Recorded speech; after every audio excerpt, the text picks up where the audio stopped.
Basically, this is on our website. You can find this, but it covers everything from taxonomy to distribution, agent growth, reproduction, different aspects. And we went through all of the literature, essentially from the eastern Bering Sea to Cabo San Lucas and the tip of the Baja Peninsula, and put every amount of information we could find in all these categories to find out where are the data gaps that we need to look at in terms of developing a research strategy for what needs to be filled in. And this information, basically, as we develop this information, we provide it to the National Marine Fisheries Service, the California Fish and Game, Alaska Department of Fish and Game, and agencies, so they can actually try to make informed management decisions.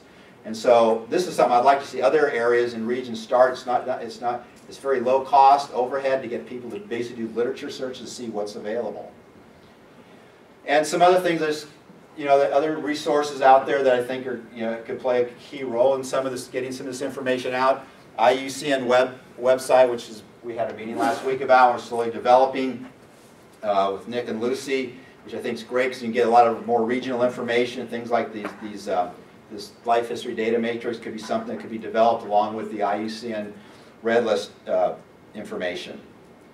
And also, one of the things, again, with FAO, looking at regional guides and catalogs.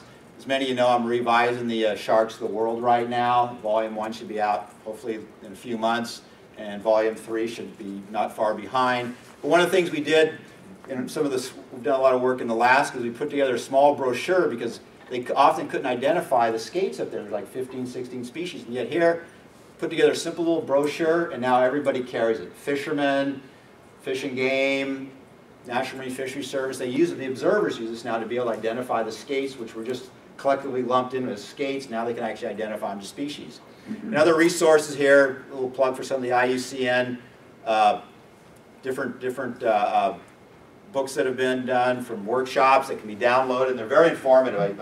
As I've been working on this here, I actually find a lot of useful information in some of these things that makes me kind of pursue it a little more. And finally, I just have one other little sort of conservation request, and this was kind of, I think, would cheer Sonia up very happily, that we could have an opportunity here, tomorrow particularly, to really help out a potentially endangered shark species. And so I'd like everybody to really try hard tomorrow to see if we can get behind conserving the San Jose sharks. They're vulnerable right now, but with the wind tomorrow, they could be near threat. If they lose, they might be in danger. But we want to make Sonia happy, so we really want to try to go for the win tomorrow night. Finally, I just want to thank everybody, Nick and Lucy especially, Save Our Seas Foundation, and these organizations have been very helpful to covering my fees that come up here and to support our shark program. Thanks very much.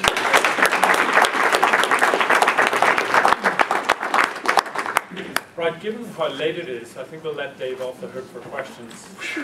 So just before I close this session, I'd like to remind you that we're going to reconvene back in here at 7 o'clock, and this will be the chance where we can get down to some discussion and debate, and where you get a chance to really contribute your ideas for what the next stages should be.